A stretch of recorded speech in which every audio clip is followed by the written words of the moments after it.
Last की class में हमने मोशन यानी कि सिंपल लीनियर मोशन सरल रेखीय गति वाला चैप्टर स्टार्ट किया हुआ था और उसके अंदर हमने लास्ट पढ़ा था एवरेज स्पीड, है ना। औसत चाल वाला टॉपिक हमने स्टार्ट किया था। अब इसको एक बार छोड़ दो, यहाँ पर देख लो, ठीक है। अब यहाँ से हम स्टार्ट कर रहे हैं हमारा टॉपिक जिसका नाम है एवरेज स्पीड। मैंने आपको एक स्टार्टिंग में थोड़ा बता दिया था कि इसमें होता क्या है। औसत चाल क्या था फॉर्मूला, एक ही फॉर्मूला लिखवाया था, है ना। एवरेज स्पीड का एक ही फॉर्मूला होता है, total distance upon total time, कुल दूरी बटा कुल समय। फिर मैंने आपको बोला था कि इसके अंदर तीन टाइप के क्वेश्चंस बन सकते हैं। पहला वाला क्वेश्चन बहुत इजी रहता है, आपको डिस्टेंस और टाइम दोनों गिवन होते हैं, बात नहीं, दोनों गिवन होते हैं। इसके अंदर आपको दूरी भी दिए होते हैं और समय भी दिए होते हैं, उसमें कोई दिक्कत की बात नहीं होती। मैंने आपको बोला था अगर ए से बी जा रहा है और बी से कोई सी जा रहा है, लेट से ये डिस्टेंस x1 है, ये डिस्टेंस x2 है, यहाँ से जाने का टाइम t1 है, यहाँ से जाने का टाइम t2 है, तो एवरेज स्पीड क्या हो जाएगा x1 plus x2 upon t1 plus t2। तो इसमें तो कोई दिक्कत की बात नहीं है, ये हमने लास्ट वाले में भी डिस्कस किया था। पर जो सेकंड और थर्ड टाइप है उसको थोड़ा सा हमें अच्छे से समझना है, ठीक है। स्टार्ट करें आगे, चलिए। अब देखिए जो सेकंड टाइप ऑफ हमारा इसमें आता है, देखो फॉर्मूला एक ही याद रखना है एवरेज स्पीड का, क्या होता है total distance upon total time. अब देखो दूसरे वाले जो होता है उसमें देखो आपको एक तो स्पीड दी होती है, क्या दी होती है, एक तो आपको स्पीड्स दी होती है, साथ में आप ले लेते हैं डिस्टेंस दिया हुआ है, क्या दिया हुआ है डिस्टेंस। तो इसमें क्या चीज मिसिंग है, टाइम। अब इस क्वेश्चन को देखो मैं इस तरीके से बनाता हूं, आपको क्या दिया हुआ है, लेट से ए पॉइंट है और ये बी पॉइंट है और ये सी पॉइंट है, ठीक है। ए से बी आपको लेट से डिस्टेंस दिया हुआ है d1, ये दिया हुआ है डिस्टेंस d2। अब आपको टाइम नहीं दिया हुआ, क्या दिया हुआ है, स्पीड्स दी हुई है। वो बोल रहा है ए से बी उसकी स्पीड है v1, बी से सी स्पीड कितनी है v2। यहाँ तक बात समझ में आ गई। अब मुझे बताओ कि ऐसे क्वेश्चन में अब आपको एवरेज स्पीड का फॉर्मूला निकालना है। मैंने आपको भी क्या बोला था, फॉर्मूला एक ही है, क्या है, total distance upon total time. तो जो चीज मिसिंग है वो आपको निकालनी है। अब आप मुझे बताओ ए से बी के अंदर क्या चीज है जो मिसिंग है, टाइम। तो अगर मैं बोलूँ t1 क्या होगा, तो देखो मुझे एक बात बताओ, डिस्टेंस स्पीड क्या होता है, डिस्टेंस अपॉन टाइम। तो टाइम किसके बराबर हो गया, डिस्टेंस अपॉन स्पीड। तो ये लॉजिक मैं यहाँ लगा सकता हूँ। तो अगर मैं बोलूँ t1 क्या है, तो आप बोलोगे d1 बाय v1, सही है। और अगर मैं बोलूँ t2 क्या है, d2 बाई v2। असल में मेरा मेन एम ये है कि जो भी एवरेज स्पीड का फॉर्मूला आएगा उसमें टाइम नहीं दिया होगा। बेसिकली यहाँ पर टाइम के बारे में कोई भी जिक्र नहीं हुआ है। अब मुझे चलो बताओ फॉर्मूला क्या लिखेंगे। एवरेज स्पीड का फॉर्मूला क्या होता है, टोटल डिस्टेंस, तो उसमें तो कोई दिक्कत नहीं है, डिस्टेंस आपको क्वेश्चन में दिया हुआ है। अब टाइम जो है ये हमारा t1 प्लस t2 होता है, बट हमें टाइम नहीं दिया हुआ है, हमें इसको इस टर्म में रखना है। तो क्या आंसर आ जाएगा, d1 plus d2 upon d1 upon v1 plus d2 upon v2। तो ये फॉर्मूला किसका हो गया, एवरेज स्पीड का हो गया, जब आपको टाइम नहीं दिया होगा। यहाँ तक बात समझ में आ गई। अब ये सिर्फ दो के लिए नहीं है, अब मेरी बात सुनना, अगर इस C से D पे भी जा रहा था और डिस्टेंस d3 और v3 है, तो क्या फ़र्क आएगा, यहाँ पर d3 जुड़ जाएगा, नीचे d2 बाय v3 और चलता जाएगा। तो ये n तक के लिए भी हो सकता है, जितनी बार स्पीड बदलेगी उतनी बार इसको इस्तेमाल आप कर सकते हो। जैसे एग्जांपल देता हूँ कि गाड़ी पहले 100 किलोमीटर जो है वो 40 की स्पीड से कर रही है, अगले 100 किलोमीटर वो 60 की स्पीड से कर रही है। और अगर मैं आपसे बोल लूँ औसत चाल कितनी है, तो आप क्या करोगे, दोनों को जोड़ के डिवाइड बाय 2 मत करना, है ना। आप दोनों को जोड़ के डिवाइड बाय 2 अगर करोगे तो गलत हो जाएगा। हमें क्या करना है इसमें, ये वाला। अभी मैं इस पर क्वेश्चन भी कराऊंगा, ठीक है। हाँ अभी उसी पे आ रहा हूँ, अब देखिए इसी का एक स्पेशल केस है, क्या है, बात नहीं समझा रहा हूँ। इसी का एक स्पेशल केस है। स्पेशल केस ये है कि अगर आपको स्पेशल केस क्या, देखो स्पेशल केस ये है, अगर आपको दिया हुआ डिस्टेंस बराबर है, क्या है, बराबर, ये तरफ तभी लगेगा जब ये वाली दूरी और कोई भी दूरी आगे वाली सब क्या है, बराबर है। तो आप मुझे बताओ ये फॉर्मूला अब क्या बन जाएगा, 2D। ये हो जाएगा 2D upon d by v1 plus d by v2। d से कॉमन आ जाएगा और इससे कट जाएगा, तो ये एलसीएम लेंगे तो ये v1 v2 ऊपर चला जाएगा, तो 2v1 v2 upon v1 plus v2। तो ये फॉर्मूला कब लगाना है, जब डिस्टेंस ट्रेवल्ड बराबर हो, क्या हो, बराबर हो। अब कई बुक्स में सीधा ये फॉर्मूला दिया होता है एवरेज स्पीड का फॉर्मूला, बट ये आपको पता है कि ये कब लग रहा है। मैंने आपको बोला ये सेकंड केस में भी उसका भी एक स्पेशल केस है, हर बार ये नहीं लगेगा, ये तब लगता है जब डिस्टेंस ट्रेवल्ड बराबर हो, तय की गई दूरी बराबर हो और टाइम नहीं दिया हो। तो आपको डायरेक्ट यहाँ पर क्या रखना है, सारी की सारी स्पीड्स के बारे में ही बात करनी है। अब जो बच्चे रटते हैं उन समझना क्या दिक्कत आती है, बुक में आपको डायरेक्ट ये वाला फॉर्मूला देते हैं। अब ये तब है जब ये दो ही आपको क्या दिए हुए हैं, पॉइंट्स दिए हुए हैं। अगर मैं एक पॉइंट और बढ़ा दूं तो बच्चे क्या करते हैं, इसी को और बढ़ा के लिख देते हैं। उनको लगता है कि यार ये तो आसान है ना, बट उनको ये नहीं पता ये आया कैसे है। मैं ये कह रहा हूँ क्योंकि यहाँ दिक्कत हो जाती है ना।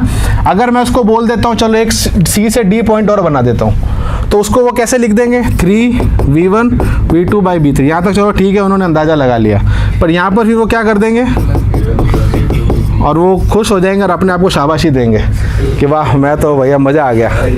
पर ये गलत क्यों है, बिकॉज उनको ये नहीं पता ये v1 प्लस v2 आया कैसे। अब आप बैक चलो थोड़ा, अगर यहाँ 3 होती तो क्या फ़र्क पड़ता, d1 plus d2 plus d3 upon d1 upon v1 plus d1 upon d2 plus d3 by v3। अगर सारे डिस्टेंस बराबर है तो ऊपर तक तो सही है, ऊपर 3 आ जाएगा, नीचे 1 plus v1 plus 1 upon v2 plus 1 upon v3। LCM अगर लोग है ना तो यहाँ तक तो उसने सही अंदाजा लगाया, पर नीचे एलसीएम आएगा। एलसीएम किसका आएगा,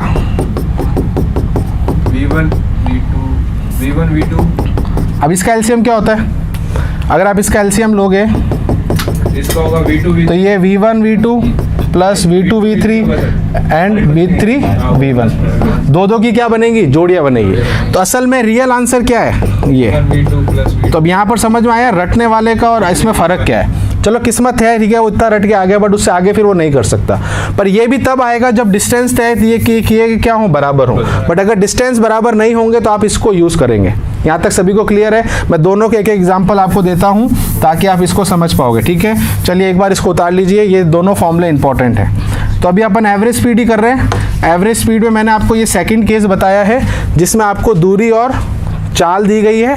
उसका एवरेज स्पीड का फॉर्मूला ये होता है, जिसमें देखो टाइम नहीं आ रहा है। फिर उसका भी एक स्पेशल केस क्या है, जब सारे डिस्टेंस बराबर हों, ठीक है। चलो एक बार उतारो, फिर मैं इस पर क्वेश्चन भी करवाता हूँ।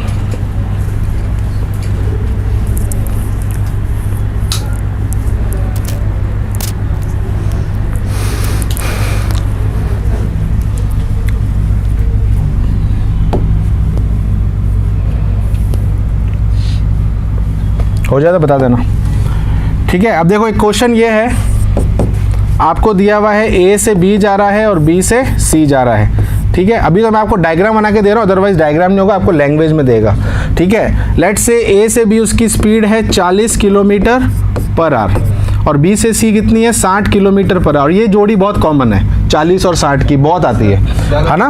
ज़्यादातर यही आती है बिकॉज उनको पता है इससे बाहर कुछ आता नहीं है, तो ये सबसे ईजी है। फिर मैं इसमें ट्रिक बताऊंगा क्या याद करना है, ठीक है। ए से बी जा रहा है 40, बी से सी जा रहा है 60। ए से बी की दूरी है, लेट से यहाँ ले लेता हूँ 100 किलोमीटर और यहाँ ले लेता हूँ मैं 200 किलोमीटर। चलो इसको 400 किलोमीटर कर देते हैं। यहाँ से यहाँ स्पीड कितनी है या दूरी कितनी है, 100। यहाँ से यहाँ दूरी कितनी है, 400। अब क्वेश्चन आ गया एवरेज स्पीड निकालो। क्या निकालो, औसत चाल। अब मुझे बताओ एवरेज स्पीड में कौन सा फॉर्मूला लगाएंगे, ये वाला। अब मुझे बताओ यहाँ पर टोटल दूरी क्या हो जाएगी, d1 प्लस d2 हो जाएगा, नीचे d1 upon v1 plus d2 upon v2। Clear है। d1 प्लस d2 क्या हो जाएगा, 100 प्लस 400, 500 किलोमीटर टोटल दूरी है ना, अपॉन d1 अपॉन v1 100 बटा 40 और ये हो जाएगा 400 बटा 60। समझ में बात आ गई। अब इसको सॉल्व कर सकते हो, बात समझ में आ गई ना। मैं कैलकुलेशन अभी नहीं कर रहा हूँ, ये तो आप कर सकते हो। तो हमारा फाइनल आंसर क्या है, 500 बटा, इसको सॉल्व कर लो, ये 2 ये 5, तो 5 बटा 2 प्लस ये हो गया 3, ये हो गया 20, तो 20 बटा 3। इसको सॉल्व करना है बस आपको। मेरा पॉइंट समझ में आया। चलो एक बार निकाल के बताओ अप्रॉक्स कितना आ रहा है लगभग। सर पॉइंट हमारा ये तो हाँ लगभग बताओ, वही 600 अपॉन 11 लगभग करेंगे तो ये 59 पॉइंट समथिंग कुछ आएगा। इतना ही आएगा, चेक करो भाई। देखो सिंपल तरीका क्या होता है एलसीएम करने का, इस 2 3 को ऊपर ले जाओ, 54 पॉइंट समथिंग है। हाँ वही मैं कह रहा हूँ, 54 आएगा समथिंग, 54 पॉइंट समथिंग आएगा, ठीक है। तो ये आपका आंसर होगा। बात समझ में आ गई। यहाँ तक कुछ भी नहीं किया है इस क्वेश्चन में आपको। हाँ तो लगभग कितना आएगा, ये 54 पॉइंट समथिंग आएगा, 54 पॉइंट समथिंग आएगा। 4.5। और ये भी बात सही है, क्यों, बिकॉज ये कभी भी 40 से कम नहीं गया और 60 से ज़्यादा नहीं गया, तो हमेशा आंसर 40 और 60 के बीच में ही आता है ना। तो वो कितना आ रहा है, 54 आ रहा है, लगभग कितना आ रहा है, 54 आ रहा है। अब ये केस ध्यान रखना, ये तब है जब तय की गई दूरियां अलग अलग हों, डिस्टेंस ट्रेवल्ड क्या है, अनइक्वल है। पहले 100 कर रहा है, फिर वो 400 कर रहा है। अब जब मैं दूसरा वाला करूंगा, जब ये वाला केस लगाऊंगा, है ना, अब ये दूसरे वाले केस का सुनो, इसको हटा दूं इधर वाले को। अब दूसरा वाला केस सुनना, ठीक है। अब दूसरा वाला केस ये है कि अब मैं बोल रहा हूं कि वो A से B जा रहा है और फिर B से C जा रहा है। अब ये वाला है 100 किलोमीटर और ये वाला भी है 100 किलोमीटर। ये अब 40 किलोमीटर पर आवर और ये 60 किलोमीटर पर आवर। बात समझ में आ गई? इन दोनों में फ़र्क क्या है?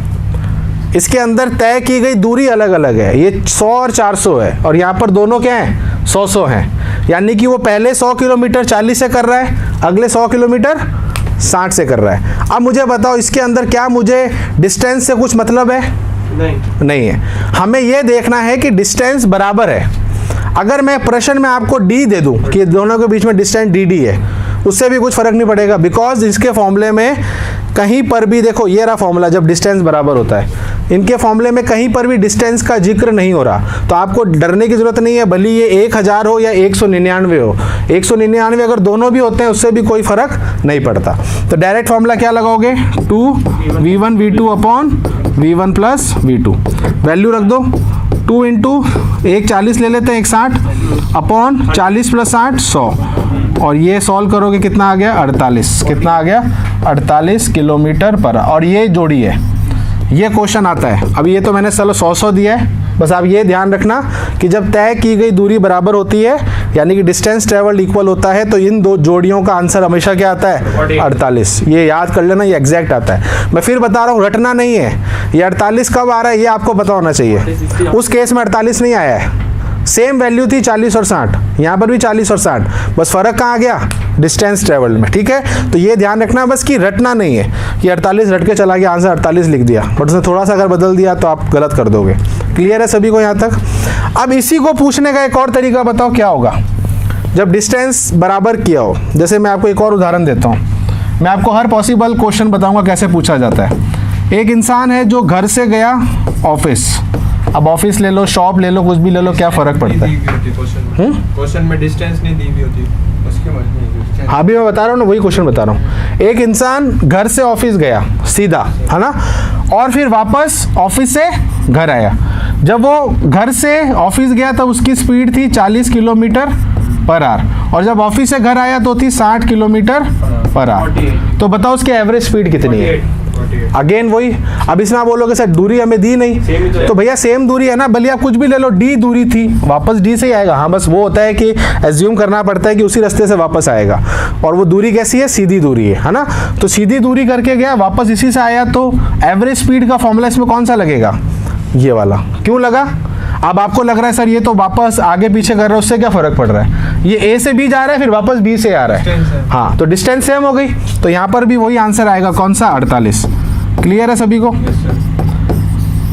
तो डिस्टेंस दिया हुआ हो या नहीं दिया हुआ हो, बट अगर वो बराबर है तो डायरेक्ट आप ये वाला फॉर्मूला लगा दोगे, 2v1 v2 upon v1 plus v2। Clear है? इसमें किसी को कोई डाउट नहीं है? ठीक है, चलिए एक क्वेश्चन मैं होमवर्क के लिए देता हूँ, इसको होमवर्क के जैसे ट्रीट करना और बाद में करना, अभी मत करना। ठीक है, चलो एक क्वेश्चन देता हूँ। ए से सी एक वस्तु जा रही है जिसका डिस्टेंस है d, जिसका डिस्टेंस है d। ठीक है, इसका 1/3, किसका 1/3, d का, d के 1/3 लेट से ये पॉइंट हो गया b। ये जो तय कर रहा है ये कर रहा है 40 किलोमीटर पर आवर, और बचा हुआ किससे कर रहा है, 60 kilometre per hour. Average speed बतानी। क्वेश्चन समझ में आ गया? ए से सी के बीच में डिस्टेंस कितनी है, d। उस टोटल डिस्टेंस का 1/3, 1/3 हिस्सा वो कितने से कर रहा है, 40 से, और बचा हुआ हिस्सा कितने से कर रहा है, 50। ठीक है, अब आप बोलोगे सर इसमें डी नहीं दिया हुआ, बट आप जब सॉल्व करोगे डी कट जाएगा। अब ये बिल्कुल मत सोचना कि सर डी के बिना हम कैसे करेंगे, आपको इसमें कौन सा फॉर्मूला लगाना, ये मत लगा देना। अब डिस्टेंस बराबर नहीं है। हाँ, अगर ये d/2 होता तो हम डायरेक्टली ये वाला लगा देते, बट यहाँ पर d/2 नहीं है, एक 1/3 है तो दूसरा कितना है, 2/3 है। मतलब अगर एक 1/3 है, बचा हुआ कितना होगा, d माइनस 1/3। 2d3। हाँ, तो ये 2d/3 हो जाएगा। ठीक है, इसको घर पे करना, अभी मत करना। ठीक है, चलिए आगे चलूँ। क्लियर है सभी को? अब यहाँ से हमारा थर्ड लॉजिक स्टार्ट होता है। अभी तक मैंने आपको 2 बता दिए। तीसरे टाइप का प्रश्न क्या बनता है, अब आपको थोड़ा आइडिया हो जाएगा। अब क्वेश्चन में आपको स्पीड्स दी है और क्या दिया हुआ है, टाइम। अब इसको बाद में करना, ठीक है। अब इसमें आपको देखो क्या दिया हुआ है, स्पीड्स दी हुई और क्या दिया हुआ है, टाइम। क्या चीज मिसिंग है? औसत चाल के अंदर 2 ही चीजें आती हैं, टाइम और डिस्टेंस। तो एक चीज इसमें गई हुई है, कौन सी गई हुई है, डिस्टेंस। अब यानी कि अब इसके अंदर लेट्स से ये ए है, ये बी और ये सी। ये आपका लेट्स से अब डिस्टेंस नहीं दिया हुआ, यहाँ से जाने में टाइम लग रहा है t1, यहाँ से जाने टाइम लग रहा है t2। यहाँ स्पीड है v1, यहाँ स्पीड है v2। अब मुझे बताओ d1 हमें दिया नहीं हुआ, बट हम निकाल सकते हैं। कैसे निकालेंगे बताओ? स्पीड क्या होती है, डिस्टेंस अपॉन टाइम। तो डिस्टेंस किसके बराबर हो गया, ये मैं पता क्यों कर रहा हूँ, क्योंकि मुझे डिस्टेंस को हटाना है। डिस्टेंस की जगह हमें क्या लेके आना है, vt। तो d1 क्या हो जाएगा, सही है, और d2 बस। अब तो सिंपल है। अब डिस्टेंस आपके सामने है, टाइम आपको ऑलरेडी दिया हुआ है। बताओ एवरेज स्पीड का फॉर्मूला क्या होगा,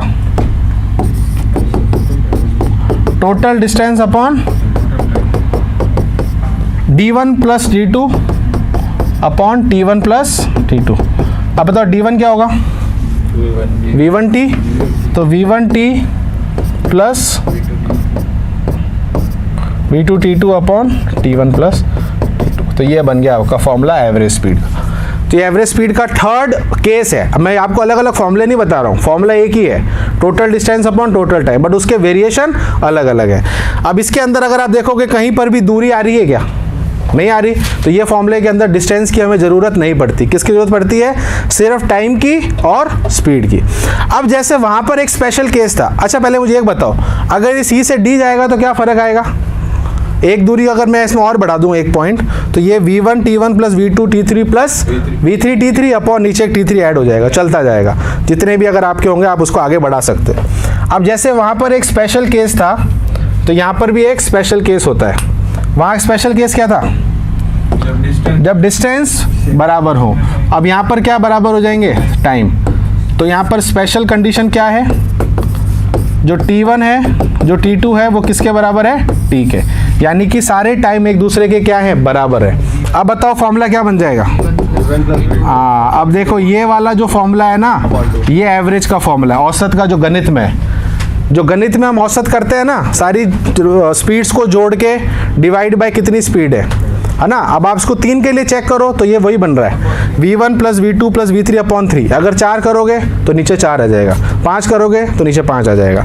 तो पॉइंट ये है कि अब ये कौन सा है, औसत, जो गणित में होता है। फिर मैं आपको वही बोल रहा हूँ कि ये वाला पर्टिकुलर किस केस में लग रहा है आपको पता होना चाहिए। ऐसा नहीं कि हर जगह इसको लगा दो। कहाँ पर हमें 2v1 v2 upon v1 plus v2 लिखना है, कहाँ हमें ये वाला लगाना है, दोनों का अलग अलग यूज़ है। ठीक है, बात समझ में आ गई। तो यहाँ पर ध्यान रखना, ये दोनों केस मैंने आपको समझा दिए। इसके उतार लो, फिर इसके क्वेश्चन भी बताता हूँ। अभी नहीं, कल पूछूँ, कल बताना। तो होमवर्क क्या होता है फिर, 50 पॉइंट समझे आ रहे हैं, 51 पॉइंट दोनों को निकाल दूंगा बाहर, डिस्कस बाद में कर लेना। होमवर्क क्या होता है, सर इमेजिन ऑप्शन दिया हुआ था, उसमें से एक हमने आंसर बताया। चलो अभी अपने मन में बताओ, कल बात करेंगे। ठीक है, यहाँ तक समझ में आ गया। अब देखो वो सेम क्वेश्चन हमने लिया था 40 और 60 वाला। अब उसके अंदर मैं डिस्टेंस के बारे में बात नहीं करूँगा, किसके बारे में बात करूँगा, टाइम के बारे में। तो चलिए एक उसका भी केस देखते हैं। आगे चलूँ, ओके। इसके भी दोनों उदाहरण दे देता हूँ आपको। पहला एक उदाहरण दे देता हूँ ये वाला, कि पॉइंट ए से बी जा रहा है और बी से सी। यहाँ से यहाँ जाने में उसको 1 घंटा लगता है, बी से सी जाने में उसको लेट से 3 घंटे लगते हैं। ठीक है, यहाँ से यहाँ स्पीड कितनी है, 40 किलोमीटर पर आवर, और यहाँ है 60 किलोमीटर पर आवर। बताओ इसकी एवरेज स्पीड कितनी होगी, औसत चाल कितनी होगी।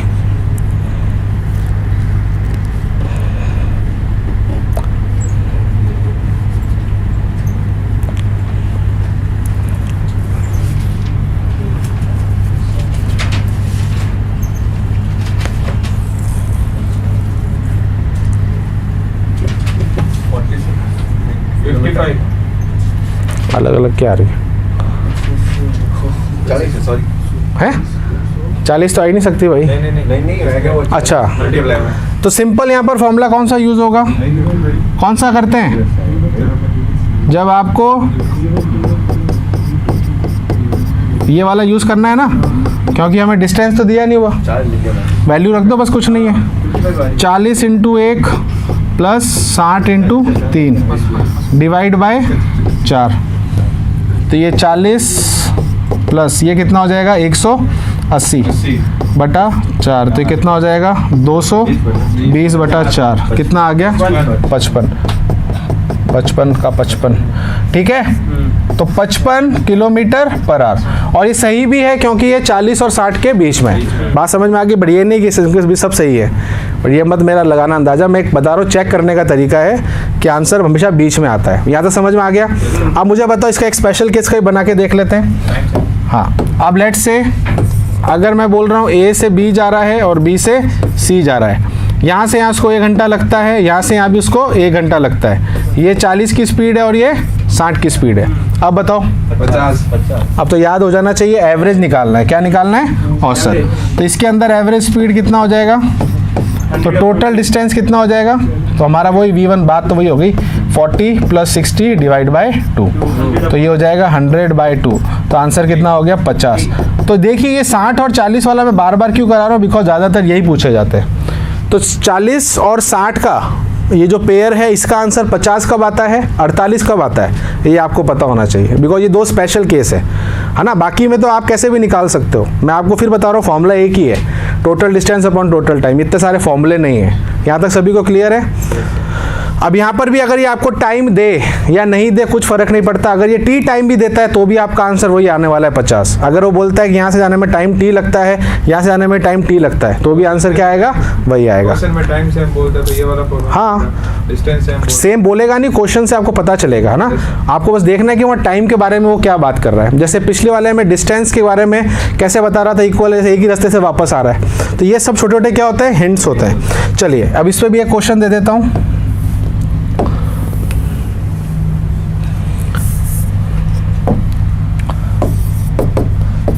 ए से बी सी, मैं फिर बता रहा हूँ, ये डायग्राम मैं आपको बना के दे रहा हूँ, वैसे आपको थ्योरी में बोलेगा। ठीक है, एक वस्तु ए से बी जा रही है, लेट से यहाँ इसको टाइम लग रहा है 2t या सॉरी t, और 3t। ठीक है, और यहाँ से यहाँ उसकी स्पीड है 40 kilometre per hour, 60 kilometre per hour, और यहाँ है 20 किलोमीटर पर आवर। चलो बताओ एवरेज स्पीड कितनी होगी?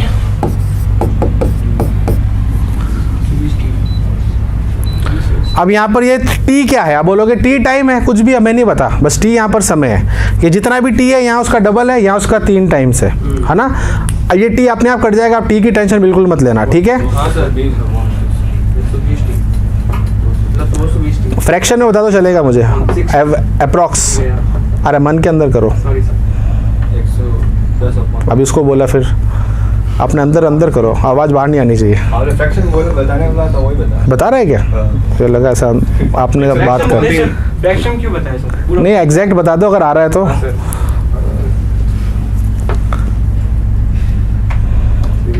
भाई पेन से कर, आराम से, टेंशन क्यों ले रहा है? सर 36.66, 31.4 आ रहा है। एक सेकंड। देखो फॉर्मूला क्या लगेगा पहले बताओ, फॉर्मूला क्या लगेगा? 36.66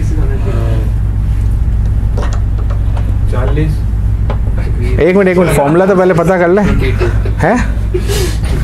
एक मिनट, फॉर्मूला लग रहा है V1 T1 plus V2 T2 plus V3 T3 upon T1 plus T2, हंसो मत, ठीक है, T3। चलो बताओ इसको आगे। अब यहाँ पर सारी चीज़ आपको दी गई है, 40 into T plus 60 into 2t plus 20 into 3t divide by 60। बात समझ में आ गई? अब सब में से t कॉमन आए, कट जाएगा, 220 t अपॉन t। ठीक है, तो ये आ गया अपना 40 और ये हो गया अपना 120, वो हो गया 60। तो कितना हो गया? 220 बटा 6, ये आंसर है। ठीक है, इसको सॉल्व कर लो, ये 3 हो गया, ये 110 हो गया, ठीक है। तो 110 बटा 3, तो इसका एफ बस आपको निकालना है, कितना आ रहा है? 36.6666 infinite तक। हाँ, नेवर एंडिंग, ठीक है, क्लियर है। तो देखिए इस तरीके के क्वेश्चन आते हैं, अगेन कोई रटने की जरूरत नहीं है, कॉन्सेप्ट से चलना है, कुछ भी हो सकता है, टाइम भी नहीं दे सकते, सीधा आपको क्या बोल दें, टी है। तो अब ये मत सोचना कि टाइम नहीं दिया तो कैसे निकालूं, तो आपका वो ऑलरेडी कैंसिल आउट हो जाएगा, ठीक है, कोई दिक्कत की बात नहीं है। तो ये था हमारा टॉपिक, कौन सा, एवरेज स्पीड। अब एक फाइनल एक बार वापस कंक्लूड कर देता हूँ, जिसको अगर कंफ्यूजन है देख लो, मैं फटाफट बता देता हूँ। एवरेज स्पीड का एक ही फॉर्मूला है, total distance upon total time. First case में कुछ नहीं दिया हुआ आपको, डिस्टेंस दिया हुआ है और टाइम दिया हुआ है। सेकंड वाले के अंदर स्पीड दी हुई और डिस्टेंस दिया हुआ है। इसका क्या फॉर्मूला आया था, d1 plus d2 upon d1 upon v1 plus d2 upon v2। फिर इसके अंदर भी एक स्पेशल केस था कि जब d1 d2 के बराबर है तब हमें क्या लगाना है, 2v1 v2 upon v1 plus v2। फिर हमने तीसरा केस क्या देखा, जब आपको v भी दिया हुआ है और टाइम दिया हुआ है। इस केस में क्या फॉर्मूला आया था, v1 t1 plus v2 t2 upon t1 plus t2। फिर इसका भी एक स्पेशल केस था, जब दोनों टाइम क्या हैं, बराबर हैं, तो ये हो जाएगा v1 plus v2 bye 2। Clear है। तो ये हमारा समरी हो गया इसका फाइनली जो हमने अभी तक किया है। इसमें भी फिर मैं आपको बता देता हूँ, एक 60 और 48 वाली जोड़ी 60 और 40 की स्पीड्स अगर आती है, तो अगर ये सेकंड वाला लॉजिक इसमें लग रहा है कौन सा, स्पेशल केस, तो इसका आंसर आता है 48। और अगर तीसरा केस लगता है स्पेशल, तो आंसर आता है 50। सेम वैल्यूज है बट आंसर अलग अलग। ये ध्यान रखना, ये रटना नहीं है, बट मैं बता रहा हूँ, अगर याद रहता है तो अच्छी बात है, नहीं तो निकल जाएगा। बाकी ये दोनों का ही आंसर मैं आपको बता रहा हूँ, अदरवाइज अगर कुछ भी थोड़ा बहुत चेंज होता है तो आंसर भी चेंज होगा। क्लियर है। बट इक्वल वाले केस में ध्यान रखना, ये फिक्स है। अब इक्वल वाले केस में भले डिस्टेंस 100 किलोमीटर हो, भले डी हो, भले 1000 करोड़ हो, उससे कुछ फर्क नहीं पड़ता, जब तक डिस्टेंस बराबर है तब तक हमारा आंसर 48 ही रहने वाला है। क्लियर है। और यहाँ पर 50 रहने वाला है। तो ये था हमारा टॉपिक एवरेज स्पीड। क्लियर हो गया सभी को।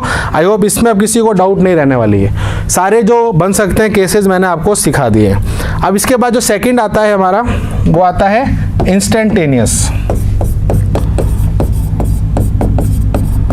हिंदी में लिख लेना, बोल देता हूँ, तात्क्षणिक चाल। इसको बोलते हैं इंस्टेंटेनियस स्पीड। हाँ अभी बताता हूँ, ठीक है। इंस्टेंटेनियस स्पीड होता है तात्क्षणिक चाल, हिंदी में बोलते हैं तात्क्षणिक चाल। अब ये नॉर्मली चाल ही है, स्पीड ही है, बट अब इसमें और पहले वाले में फ़र्क क्या है मैं आपको समझाता हूँ। ओके, एवरेज स्पीड मैंने आपको बताया था, ये पूरी जर्नी की होती है, पूरे यात्रा की होती है ना। ए से सी के बीच में वो कितनी बार भी रुका उससे कुछ फर्क नहीं पड़ता, वो ए से सी की आपको एवरेज स्पीड बताएगा। अब ये जो इंस्टेंटेनियस होता है, इंग्लिश में इंस्टेंटेनियस का क्या मतलब होता है? इंस्टेंट का मतलब क्या होता है? उसी पॉइंट पर, उसी क्षण में, उसी क्षण में, है ना। प्रॉपर अगर मैं बोलूँ इस समय अभी स्पीड कितनी है, जैसे आप गाड़ी चला रहे हो, मैं बोलूँ भैया बता आपकी स्पीड अभी कितनी है, तो आप मीटर देके बोलोगे अभी मेरी 40 है, अभी बोलोगे 50 है, तो वो आपने उसी क्षण में उसको बताई है स्पीड, तो वो स्पीड को क्या बोलते हैं? इंस्टेंटेनियस। तो इंस्टेंटेनियस पर्टिकुलर उसी समय में बताने वाली स्पीड है, और एवरेज पूरी यात्रा की है ना। मेरे पूरे 10 घंटे में मैंने एवरेज स्पीड कितनी थी, और ये था मेरे पर्टिकुलर उसी समय, उसी सेकंड मेरी स्पीड कितनी। दोनों में फर्क समझ में आ गया। तो अगर मैं आपको बोलूं इंस्टेंटेनियस स्पीड को मेजर हम किस इंस्ट्रूमेंट से करते हैं, तो वो होता है स्पीडोमीटर। जो गाड़ियों में आपके स्पीडोमीटर होता है, जो बहुत सिंपल सी चीज़ है, स्पीडोमीटर जो इस तरीके से बना हुआ होता है, जिसमें सुई होती है, यहाँ आपकी स्पीड्स लिखी होती है। ये मीटर आपको क्या बताता है? एवरेज स्पीड बताता है क्या? ये स्पीड बताता है उस पर्टिकुलर समय पे, तो इसको हम इंस्टेंटेनियस स्पीड बोलते हैं, ठीक है। तो इंस्टेंटेनियस स्पीड कौन बताता है? स्पीडोमीटर। और नीचे जो लगा होता है मैंने आपको पहले ही बता दिया था, ओडोमीटर, जो टोटल डिस्टेंस बताता है, ठीक है। अब बात आती है कि इस पे क्वेश्चन कैसे आते हैं। पहली चीज़ मुझे यह दिखानी है कि इंस्टेंटेनियस स्पीड जो होती है वो पर्टिकुलर किसी समय में पूछी जाती है, जैसे बराबर t बराबर 5वें सेकंड, t बराबर 10वें सेकंड। और अगर जब मैं एवरेज बोलूँगा तो आपको रेंज दूंगा, 0 सेकंड से लेकर 10 सेकंड के बीच में तेरी स्पीड कितनी थी। तो ये आपको नाम से पता चल रहा है ना मैं क्या बोल रहा हूँ। मैं अगर गाड़ी चला रहा हूँ, मैं बोल रहा हूँ कि 1 घंटे से लेके 4 घंटे के बीच में तेरी स्पीड कितनी थी, तो वो ऑटोमेटिकली एवरेज हो गई, क्योंकि वो एक यात्रा है, एक रेंज है। और अगर मैं बोलूँ बता तेरे 10वें सेकंड तेरी स्पीड कितनी थी, 10वें सेकंड पर्टिकुलर किस समय पे पूछ रहा हूँ, तो वो कौन सी हो गई? इंस्टेंटेनियस। तो कई बार आपको ऐसे नाम नहीं दिखेंगे, आपको टाइम को पढ़ के बताना है कि ये स्पीड कौन सी है। इंस्टेंटेनियस के लिए आपको पर्टिकुलर वो समय देगा, और एवरेज के लिए आपको पर्टिकुलर एक खिड़की देगा, एक रेंज देगा, 0 t बराबर 1 सेकंड से लेकर 10 सेकंड के बीच में। बात समझ में आ गई? तो ये आपको पढ़ना है, हर बार आपको ये औसत या फिर तात्क्षणिक नहीं बोलेगा, बट आपको लैंग्वेज पढ़ के समझना है, टाइम देख के समझना है कि कौन सी स्पीड पूछ रहा है। अब इसमें जो क्वेश्चन आते हैं ना वो आते हैं इक्वेशन बेस्ड। कैसे आते हैं? थोड़ी सी अब तकलीफ होगी क्योंकि यहाँ डिफरेंशिएशन आएगा, मैं थोड़ा बहुत सिखा दूंगा, जहाँ तक आपको आएगा वो मैं आपको बता दूंगा, ठीक है? अदरवाइज मैथ्स में आपका डिफरेंशिएशन अवकलन पूरा चलेगा। ओके, अब देखो सबसे पहले बताता हूँ, जब क्वेश्चन आता है एवरेज स्पीड का या फिर इंस्टेंटेनियस स्पीड का, तो उसमें सबसे जो एक होता है टाइप, वो होता है इक्वेशन। क्या होता है? इक्वेशन। अब आपको यहाँ पर एक इक्वेशन दी होती है। अब दो तरीके की इक्वेशन आपको देखने को मिल सकती है, एक मिल सकती है xt की, एक मिलती है vt की। अब यहाँ पर x क्या है? दूरी। तो ये किसकी समीकरण है? दूरी और समय, टाइम, है ना? और यहाँ पर ये चाल और या फिर स्पीड या वेलोसिटी, है ना, और टाइम। तो बेसिकली यहाँ पर आपको ये समीकरण, इसका क्या मतलब होता है इसे ब्रैकेट में बनाने का? x is a function of t, v is a function of t, यानी कि x जो है वो t पे निर्भर कर रहा है, v जो है वो t पे निर्भर कर रहा है। टाइम के साथ x में अंदर बदलाव आ रहा है और टाइम के साथ v में बदलाव आ रहा है। इस दोनों का एग्जांपल देता हूँ। एक समीकरण दी गई है x इक्वल्स टू 2t। अब इसका क्या मतलब है? ये बोलता है कि अगर कोई वस्तु इस तरीके से गति कर रही है, अब इसका क्या मतलब है? जब वो समय t बराबर 1 सेकेंड था तो उसका x कितना था? यहाँ t का मान रख दो, तो 2 मीटर। लेट्स से ये कह रहा है कि x मीटर में है, टाइम सेकंड में है। तो जब ये 1 सेकंड टाइम था तो इसकी x कितना था? 2 मीटर। जब इसका टाइम 2 सेकंड था तो x कितना था? 4 मीटर, क्योंकि सर t का मान उसमें रख रहा हूँ। तो आपको इस इक्वेशन से पता ये चल रहा है कि वो जो वस्तु है जो गति कर रही है वो इस तरीके से कर रही है कि वो हर 1 सेकंड उसका विस्थापन 2-2 मीटर बढ़ रहा है। तो इसकी चाल को समझाने के लिए उसने इसको किस में रिप्रेजेंट कर दिया? इक्वेशन में। बात समझ में आ गई यहाँ तक? इक्वेशन क्या होती है? अगर एक इक्वेशन दी गई है vt की, इसका मतलब v इक्वल्स टू लेट्स से दिया हुआ है t स्क्वायर प्लस 1, ठीक है? t बराबर 1 पे क्या होगा? 2। v का मान कितना हो जाएगा? 2। t बराबर 2 पे 5। अब इसका क्या मतलब है? जब समय हमारा 1 सेकंड था उसकी चाल कितनी थी? 2 मीटर पर सेकंड। जब हमारा समय 2 था उसकी चाल कितनी थी? 5। बात समझ में आ रही है? तो यहाँ पर इस इक्वेशन से हम बता सकते हैं कि वो कैसे चल रही है। तो इक्वेशन एक तरीका है बताने का कि जो चाल है वो कैसी है। क्लियर है सभी को? बात समझ में आ रही है? अब बात यहाँ पर आती है कि क्वेश्चन कैसे पूछा जाता है और यहाँ पर इन स्पीड्स का क्या सीन है। अब मैं आपको यहाँ जो चीज़ बताने वाला हूँ उसको बहुत अच्छे से समझना। सबसे पहले ये है कि अगर आपको इक्वेशन दी गई है xt की, किसकी दी गई है? पहले xt की बात करते हैं। तो अगर xt की इक्वेशन दी होती है, लेट्स से xt की कोई भी इक्वेशन दी हुई है, x equals to let's say t plus 1 या t स्क्वायर प्लस 1, एग्जाम्पल दे रहा हूँ ना। तो सबसे पहले ध्यान रखना कि जब आप इसका एक बार डिफरेंशिएशन करते हैं, क्या करते हैं? डिफरेंशिएशन होता है अवकलन। आपने पढ़ा नहीं है, 11th में आता है, 12th में, 11th में आता है। तो डिफरेंशिएशन बहुत सिंपल सी चीज़ है, इसमें मैं आपको 2-3 रूल बताऊंगा, बस वही याद रखना, ठीक है? तो जो भी आपको इक्वेशन दी है उसको आपको एक बार क्या करना है? डिफरेंशिएट। जब आप इसको डिफरेंशिएट करोगे तो ये वेग की इक्वेशन बन जाएगी। किसकी बन जाएगी? वेग की। अभी देखो मैं आपसे क्या पूछना चाहता हूँ? तात्क्षणिक चाल और औसत चाल मैं बाद में बता दूंगा, पहले तात्क्षणिक बताता हूँ। तात्क्षणिक एक समय पे होती है, मैंने अभी आपको बोला था। अगर आपको समीकरण दी हुई है xt की, अगर आप इसमें भी t का मान रखेंगे तो आपको क्या मिलेगा? x मिलेगा। उदाहरण के तौर पे अगर आपको बोलता है कि t बराबर 2 सेकंड में बताओ इसकी स्पीड कितनी थी। अगर कोई वस्तु इस तरीके से चल रही है, t बराबर 2 सेकंड पर इसकी चाल कितनी है, तो आप अगर इसमें t का मान अभी रख देंगे तो आपको मिलेगा x यानी कि दूरी। बट हमें दूरी नहीं निकालनी है, हमें स्पीड निकालनी है। तो उसके लिए पहले स्पीड की इक्वेशन लानी पड़ेगी। बात समझ में आ रही है? तो अगर आपको xt की समीकरण दी गई है तो इसमें t का अगर मान रखोगे तो x मिलेगा, बट हमें चाहिए स्पीड। तो सबसे पहले आप क्या करोगे? स्पीड की इक्वेशन लेके आओगे। उसके लिए क्या तरीका होता है? इस इक्वेशन का एक बार अवकलन यानी कि डिफरेंशिएशन करना पड़ता है। अब एक बार इक्वेशन आ गई तो ये vt की इक्वेशन आ गई, इसमें आप t का मान रख दो जो आपको क्वेश्चन में पूछा है, और उस t का मान रखोगे तो उस पर्टिकुलर समय पर आपकी स्पीड निकल जाएगी। यही तो मैं पूछ रहा हूँ। एक इंसान गाड़ी चला रहा है और मैं कह रहा हूँ वो जो गाड़ी चला रहा है वो इस तरीके से चला रहा है ना? अब मैं बोल रहा हूँ t बराबर 2 सेकंड में बताओ इसकी स्पीड कितनी है। तो अवकलन कैसे होगा इसका, चलो 2t बेसिक अवकलन पहले सिखा देता हूँ मैं, ये आपको मैं लिखवा दूंगा। चलो एक बार लिख लो इसको, कुछ खास नहीं है इसमें, बस आपको एक तरीका बता रहा हूँ, ठीक है। आपको डिफरेंशिएशन में थोड़ा सा बता दूंगा जो रूल्स होते हैं, अदरवाइज बहुत ज़्यादा ये डिटेल्ड है, बट इसमें इतना यूज़ नहीं होता है, कम ही यूज़ होता है, ठीक है। दो तरीके की इक्वेशंस होती हैं। पहली इक्वेशन की बात कर रहा हूँ, पहली इक्वेशन जो है वो x और t की होती है। उसका एक बार अवकलन करोगे तो vt मिल गया, और vt मिल गया तो t का मान रख के आपको स्पीड मिल जाएगी। अब मुझे एक बात बताओ, अगर vt की इक्वेशन ऑलरेडी दी हुई है तो क्या कुछ करना पड़ेगा? अगर मुझे ऑलरेडी vt की इक्वेशन दी गई है क्वेश्चन में, अब अगर मैं इसका अवकलन कर दूंगा ना तो ये त्वरण बन जाएगा। क्या बन जाएगा? त्वरण। बट हमें इसमें इसको अवकलन नहीं करना है, तो हर बार अवकलन नहीं करना होता है ना, इसमें सीधा t का मान रखूंगा तो मुझे क्या मिल जाएगा? v मिल जाएगा। समझ में बात आ रही है? तो ये थोड़ा सा समझने वाली बात होती है। अब आपको किसी ने पढ़ा दिया कि अवकलन करना होता है, पर आपको यही नहीं पता समीकरण कौन सी है। हर बार करने की ज़रूरत नहीं है। अगर आप सीधा t का मान रखोगे इससे स्पीड मिलेगी, यही तो हम चाहते हैं। तो ध्यान रखना, अवकलन कब कर रहे हैं? जब xt की इक्वेशन, जब ये दिया हुआ तो करने की ज़रूरत नहीं है, सीधा t का मान रखो, v का मान लो। क्लियर है? अब मैं अवकलन बता देता हूँ थोड़ा सा शॉर्ट में, तो जिन जिन बच्चों को आता है अच्छी बात है, जिनको नहीं आता मैं बताता हूँ एक ट्रिक जो होती है, फिर मैं क्वेश्चन कराऊंगा डायरेक्ट इनके। तो ये मैं नॉर्मल बता रहा हूँ, डिफरेंशिएशन जो स्मॉल रूल्स होते हैं, ठीक है। एक होता है x की पावर n। अगर x की पावर n होती है तो इसका डिफरेंशिएशन क्या होता है? n-1 ठीक है, let's say d by D x of, अरे कुछ, अरे बात नहीं, x की पावर n का डिफरेंशिएशन होता है x की power n plus 1, sorry n x n की पावर n माइनस 1। बस ये याद कर लो, आपके लिए बहुत है।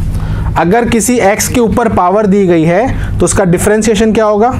उस पावर को आगे लिखना है और x के ऊपर पावर माइनस 1 करना है। और इसमें एक और आता है, अगर सीधा x है, x का अवकलन क्या होगा? 1। क्या होगा? 1। ठीक है, तो ये थोड़े बहुत रूल है, अदरवाइज अब डिटेल में मैं जाऊंगा तो डिफरेंशिएशन पूरा हो जाएगा। ठीक है, कांस्टेंट वाला 0। अगर नंबर होगा तो, अरे नहीं, ये बस इतना ही बताऊंगा, इससे ज़्यादा लॉग वॉग वाले में नहीं जाएंगे। ठीक है, चलिए इसके बाद हम कल कंटिन्यू करेंगे इसको। ठीक है, चलिए तो इसी के साथ आज की क्लास को यहाँ एंड करते हैं। सभी अपना ध्यान रखना और पढ़ते रहना। तब तक सभी को जय हिंद, वंदे मातरम।